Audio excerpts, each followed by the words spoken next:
আহ Ryan, ব্যথা পেয়েছি। Please আস্তে। কাঁপা কাঁপা কণ্ঠের বাক্যটা শুনে যুবতীর গ্রীবাদেশে আরেকটা কামড় বসিয়ে দেয় তাগড়া পুরুষটি।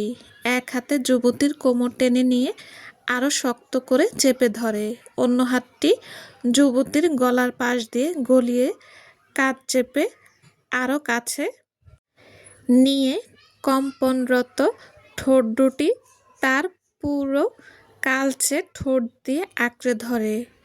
সামনে তাগড়া পুরুষটির গভীর থেকে গভীরতম ছোঁয়ায় যুবতীর নিজেকে সামলে উঠতে পারছে না। দুহাতে আপ্রাণ ঠেলে সরাতে চাইছে তাকে, কিন্তু পুরুষটির শক্ত পেটানো চওড়া শরীর কাছে সে তো নিতান্তই চুনোপুঁটি। তাই শত ঠেললেও 1 ইঞ্চিও সরানো সম্ভব নয়। রায়ান, এটা তো হাসপাতাল বলো। তাছাড়া মিটিংয়ে সকলে আমাদের জন্য অপেক্ষা করছে। এখন যদি কেউ এসে আমাদের এমন অবস্থায় দেখে নেয় তাহলে কি হবে? কাপা ধীর কণ্ঠে আবারও যুবতী কথাটুকু বলে, যাতে ওই বেসামাল পুরুষটিকে শান্ত করতে পারে। কিন্তু তার ভাবনায় পানি ঢেলে ফিসফিস আওয়াজে এক মাতাল করা পুরুষালী কণ্ঠস্বর ভেসে আসে তার কানের কাছে থেকে। We are at work now, miss Marin, so call me sir, not by my name. না হলে কিন্তু আমি আরও ডেসপারেট হয়ে যাব বউ। পুরুষটির এই বাক্য শুনেই ভয় জড়িয়ে যায় যুবতীর।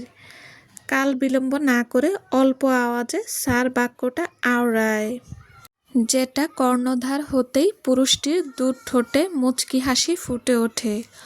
বলিষ্ঠ দেহের পুরুষটি এক হাতে চেয়ার থেকে তুলে নেয় যুবতীকে, বড় বড় পা ফেলে চলে আসে টেবিলের কাছে।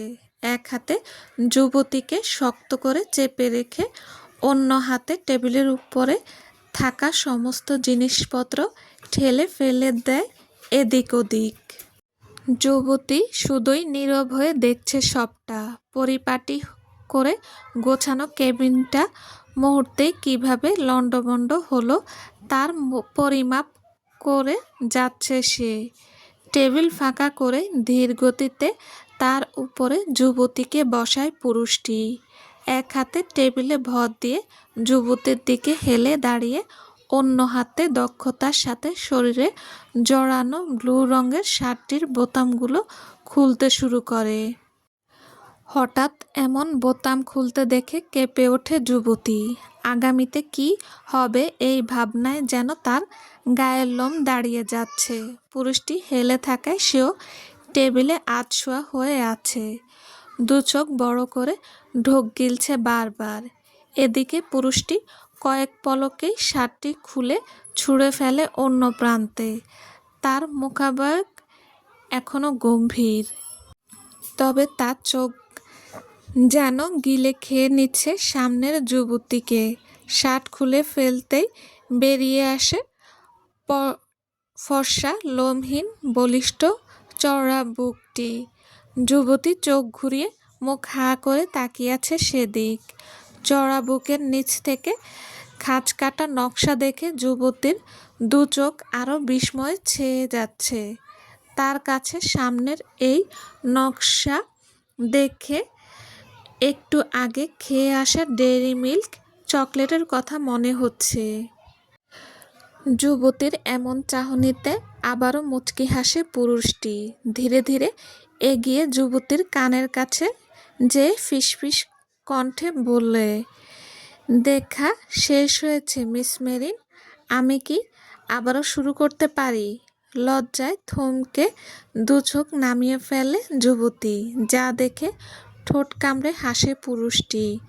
আরও কাছে এগিয়ে যুবতীর দু কানের পাশে বেবি চুলগুলো গুজে দিয়ে বলে, আর এমন লজ্জা কতকাল পাবে শুনি? আমি কি এখনো তোমার লজ্জা ভাঙতে পারিনি? যুবতী যেন দিশেহারা। পুরুষটি তার এমন দশা দেখে আবারও ঠোঁট কামড়ে হাসে। সোজা হয়ে দাঁড়িয়ে খুলতে থাকে কোমরের বাঁধা গাঢ় বাদামি বেল্টটি, যা দেখে মুহূর্তেই চেহারার রং পাল্টায় যুবতী। দ্রুত উঠে বসেই বলতে শুরু করে, কি করছেন স্যার?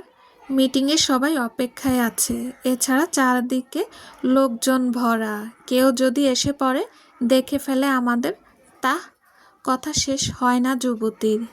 তার মাঝে গোলাপি রাঙা পাতলা ঠোঁট দুটি আঁকড়ে ধরে টেবিলে শুইয়ে ফেলে পুরুষটি। যুবতী তার দু হাতে ঠেলে সরাতে চাইছে, তাই বেসামাল পুরুষ তার দু হাত নিজের এক হাতে মাঝে বন্দি করে ফেলে। এক হাতে বন্দি করে তার দু হাত অন্য হাতে অবাধ্য বিচারণ চালায় যুবতীর সর্বস্ব শরীরে। আর তার ওই পুরো কালচে ঠোঁট দিয়ে চকলেটের মতো চুয়ে খেতে থাকে যুবতীর ওই তিত্তিরে কাঁপতে থাকা ঠোঁট দুটি। একটু একটু করে খুলে ফেলে যুবতীর শরীরে থাকা জলপাই রঙের লং শার্টের সব বোতাম।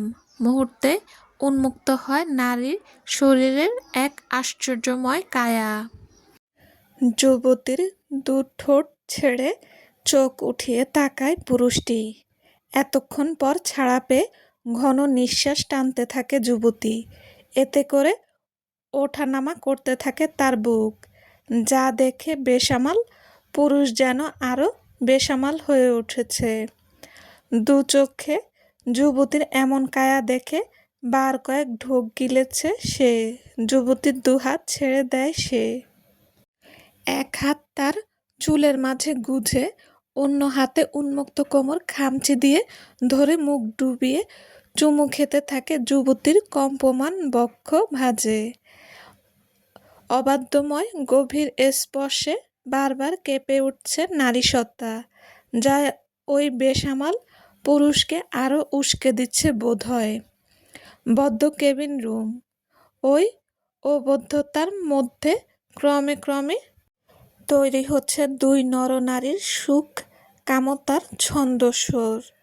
বদ্ধ রুমের জানালায় টানা ভারী পর্দা, নেই রুমে কোনো কৃত্রিম আলো, তাই ওই পর্দার ফাঁক থেকেই আসছে নরম হলদে আলো, যা এই পরিবেশকে করে তুলেছে আরও রোমাঞ্চকর। একটু একটু করে সময় পেরিয়েছে ঘন্টার অধিক। কেবিনে উত্তর প্রান্তে থাকা লম্বা চওড়া সোফায় অর্ধনগ্ন ক্লান্ত শরীরে মুখ ভার করে আধশোয়া হয়ে বসে আছে যুবতী। তার দু চোখ ভেজা, হয়তো কান্না করেছে। চুলগুলো এলোমেলো, দু ঠোঁট ও হালকা ফোলা ভাব। ফর্সা উন্মুক্ত গলার নিচ দু বাহুতে দেখা মিলছে ছোট ছোট লাল কালো ছোপ ছোপ দাগ। বুক থেকে হাঁটু পর্যন্ত লম্বা কালো কোট দিয়ে কোনো মতে ঢেকে রেখেছে নিজেকে। যুবতীর চঞ্চল চোখ ঘুরে ঘুরে কেবিনের ওদিক দেখছে আর দীর্ঘশ্বাস ফেলছে।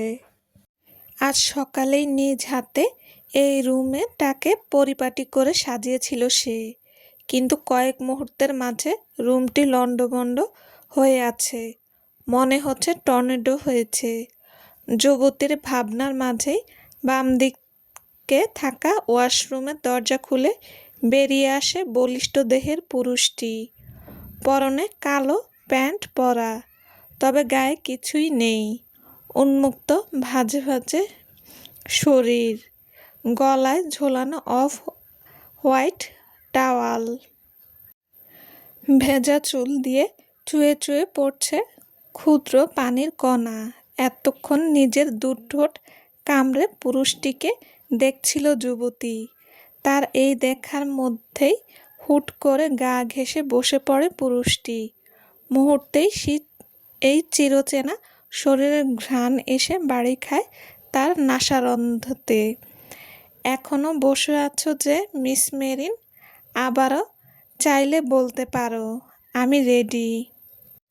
যুবতীর কান ঘেঁষে ফিসফিস করে কথাগুলো বলেই আলতো করে তার কানের লতিকায় কামড় দেয় পুরুষটি। মুহূর্তেই যেন শিরশির করে ওঠে যুবতীর সারা অঙ্গ দ্রুতই আধশোয়া থেকে উঠে বসে গায়ের কোটটি আরো শক্ত করে চেপে কাঁদো কণ্ঠে বলে ওঠে, প্লিজ আর না, আমি আর নিতে পারবো না রায়ান, না মানে স্যার। গম্ভীর মুখ পুরুষটি এবার একটু শব্দ করেই হেসে ফেলে, হাত এগিয়ে যুবতীর ভেজা চোখ মুছে দিয়ে জড়িয়ে ধরে। মিস মেরিন, আজ কতদিন পর আমি ফিরেছি বলো তো? 1 সপ্তাহ? No, it's 8 day, 2 hours and 30 second. তুমি মনে রেখেছ? যুবতীর কথা শুনে আবারও হাসে পুরুষ। যুবতীর কাঁধ থেকে মাথা তুলে চোখে চোখ রেখে সদ্য গোসল করা ভেজা চুল দিয়ে টপ টপ করে পানি চুয়ে পড়তে থাকে যুবতীর বুকের উপরে। এতগুলো দিন বাইরে থেকেছি, তোমাকে কাছে পাইনি। ওই দিনগুলো কত ছটফট করেছিলাম জানো? ভেবেছি কবে ফিরে আসব। বলতে পারো আর কিছু সময় ওখানে থাকলে হয়তো আমি মরে। কথা শেষ করার আগে পুরুষটির মুখে চেপে ধরে যুবতী। মুহূর্তেই তার দু চোখ ভিজে উপচে পড়ে পানি। এগুলো কি সমস্ত কথাবার্তা রায়ান? তোমাকে না বলেছি এসব পচা কথা আমার সামনে উচ্চারণ করবা না? তুমি জানো না আমার কান্না পায়? ভেজা কণ্ঠে অভিমান মিশিয়ে এক নাগাড়ে কথাগুলো বলেই ফোঁপায় যুবতী, যা দেখেই অস্থির হয়ে ওঠে সামনে থাকা পুরুষটি। দ্রুতই সে 2 হাতের আঁজলায় আলতো করে ওঠায় যুবতীর ছোট্ট কন্দরত মুখখানা। নীরবে কাঁদে যুবতী। পুরুষটি ভ্যাবাচাকা খেয়ে বারবার মুছে দিচ্ছে তার চোখের পানি। আহ, কাঁদছো কেন বোকা মেয়ে? আমি তো কথার কথা বলেছি, কেঁদো না, আমার কষ্ট হচ্ছে কিন্তু। কান্না থামায় যুবতী, তার 2 হাত উঠিয়ে রাখে পুরুষটির কাঁধে। ফর্সা মুখটি কেঁদে লাল করে ফেলেছে। 2 হাতে পুরুষটির কাঁধ শক্ত করে জড়িয়ে ধরে বলে, তুমিও এসব বাজে কথা আর বলবা না। আমি এগুলো একদম পছন্দ করি না। তোমরা সবাই শুধু আমাকে ছেড়ে যাওয়ার কথাই চিন্তা করো। সবাই স্বার্থপর। কথাটা বলেই নাক টানে যুবতী। পুরুষটিও তার অভিযোগ মনোযোগ দিয়ে শোনে। 2 হাতে তার কোমর জড়িয়ে ধরে শব্দ করে কপালে এবং পরপর 2বার ঠোঁটে চুমু খায়। এক হাতে 2 চোখ মুছে ফিসফিস করে বলে, এত কান্না ওই সময়ও করনি যতটা এখন করছো। কান্না করে গালটা লাল স্ট্রবেরি করে ফেলেছ। তুমি তো জানো স্ট্রবেরি আমার কত পছন্দ। এখন যদি আবার খেতে মন চায়? পুরুষটির এমন ইঙ্গিতপূর্ণ কথা শুনে আলতো করে বুকে ঘুষি দেয় যুবতী। তুমি সত্যি একটা নির্লজ্জ, বাজে, পচা। যুবতীর কথা শুনেই সশব্দে হেসে ওঠে পুরুষটি। তাই বুঝি আমি নির্লজ্জ? তা এই নির্লজ্জ পুরুষের সামনে এমন খোলা বুকে বসে আছো, তাহলে কি করা উচিত? পুরুষটির কথা শুনেই নিজের দিকে তাকায় যুবতী। কাঁধে হাত রাখা চক্করে কখন বুক থেকে কোট খুলে পড়ে গেছে টেরও পায়নি। 2 ঠোঁট চেপে দ্রুত কোটটি টেনে আবার জড়িয়ে নেয় শরীরে। যা দেখে হাসতে থাকে সামনে বেহায়া পুরুষটি। উফ, লজ্জা পেলে নাকি? সমস্যা নেই, আমি তো এর আগে কত দেখেছি। যদিও যতবারই দেখি না কেন আমার এই দেখার চাহিদা মিটবে না। তুমি প্লিজ চুপ করো, আমার লজ্জা লাগছে। যুবতীর কথা শুনে টাওয়াল এগিয়ে দেয় পুরুষটি। এই নাও, চুলগুলো ভালো করে মুছে দাও। যুবতী এক হাতে কোট চেপে অন্য হাতে টাওয়ালটা নিয়ে কোনোভাবে মুছতে থাকে, কিন্তু পুরুষটি বারবার এদিক ওদিক মাথা ঘুরিয়ে দুষ্টুমি করছে। হচ্ছে না, দুহাতে মুছে দাও। পুরুষটি যে ইচ্ছা করে বাহানা করছে সেটা খুব ভালো করেই বুঝতে পারছে যুবতী। অসহায় চোখে মিনমিন করে বলে, দুহাতে মুছলে আবার টাওয়াল পড়ে যাবে। যুবতীর কথা শুনে ঠোঁট চেপে হাসে সে। নিজের দুহাত বাড়িয়ে কোট ধরে বলে, নাও, এখন আমি ধরেছি, আর পড়বে না। তোমার সম্পদ দেখে রাখার দায়িত্ব এবং কর্তব্য আমার। যুবতী নাক সিটকায়। সে জানে চুল না মুছলে জীবনেও এই বেহায়া পুরুষ যাবে না, তাই উপায় না পেয়ে দু হাতেই মুছে দিতে থাকে চুল। পুরুষটি বসে আছে, তবুও তার নাগাল ঠিকভাবে না পেয়ে এবার হাঁটু ভাঁজ করে উঁচু হয়ে বসে নেয় যুবতী। সে চুল মুছছে, অপরদিকে পুরুষটি বারবার হাত ছেড়ে দেওয়ার অভিনয় করছে। কিছুক্ষণ দুজনের এমন খুনসুটি দিয়ে পার করে চুল মোছা কমপ্লিট করেই টাওয়াল ছুঁড়ে মেরেই সামনের পুরুষটিকে ধাক্কা দিয়ে সরিয়ে সোফা দিয়ে নেমে দূরে দাঁড়ায় যুবতী। আকস্মিক ধাক্কায় কিছুটা ভড়কে গেলেও আবার হেসে ওঠে বেহায়া পুরুষটি। আলগোছে দাঁড়িয়ে যুবতীর দিকে সূক্ষ্ম নজর দিয়ে প্যান্টের বেল্ট ঢিলা করতে থাকে, যা দেখে ঘাবড়ে পিছু ফিরে দৌড় দিতেই সঙ্গে সঙ্গে আটকা পড়ে পুরুষটির বা হুডোরে। ধাক্কা খায় শক্ত বুকের মাঝে। দেখো, দেখি তো, ছাড়ো, আর কিছু করবা না। কি করব? আজে বাজে কাজ। পুরুষটি কোমর টেনে উঁচু করে নিয়ে যুবতীর মুখ আবারও চুমু বসায় দু ঠোঁটের মাঝে। তবে এবারের চুমুটা বড্ড নেশালো লাগলো যুবতীর কাছে। এই যে বললা আমি নাকি বাজে কাজ করি, তাহলে এটা কি হলো শুনি? বরাবর আমায় উস্কে দিয়ে শেষে নির্লজ্জ তকমা দাও।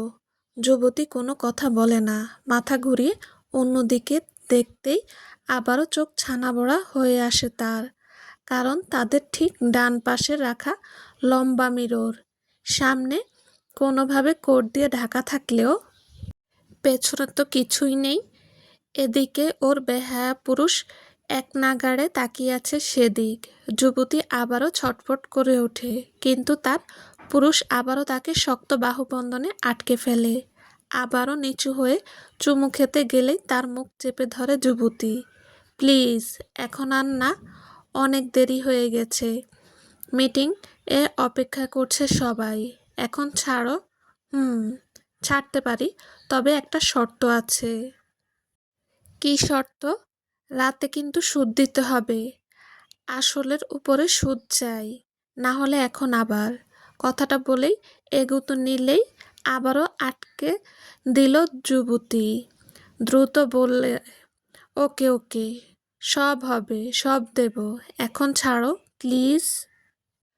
যুবতীর কথা শেষ হতেই তাকে কোলে তুলে নেয় সে।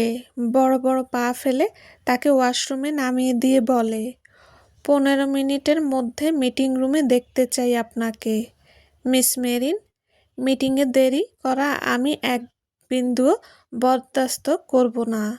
কথাটা বলেই ওয়াশরুমের দরজা আটকে বেরিয়ে আসে সে।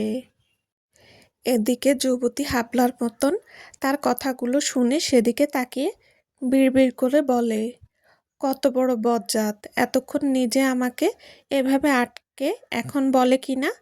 মিস মেরিন, আপনার হাতে আর 13 মিনিট সময় আছে, তাই গালাগাল বিড়বিড় পরে করবেন, আগে মিটিংয়ে আসুন।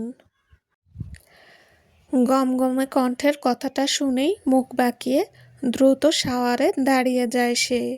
ঠান্ডা পানির স্পর্শে শরীরের বিভিন্ন জায়গায় জ্বলন হতেই এবার দাঁতে দাঁত চাপেই একটা গালাগাল দিয়ে বসে সে। চলবে। আসসালামু আলাইকুম। যদি গল্পটা ভালো লেগে থাকে আপনাদের, প্লিজ লাইক কমেন্ট করে জানাবেন আর অন্যদেরকেও শেয়ার করে দেবেন। আল্লাহ হাফেজ।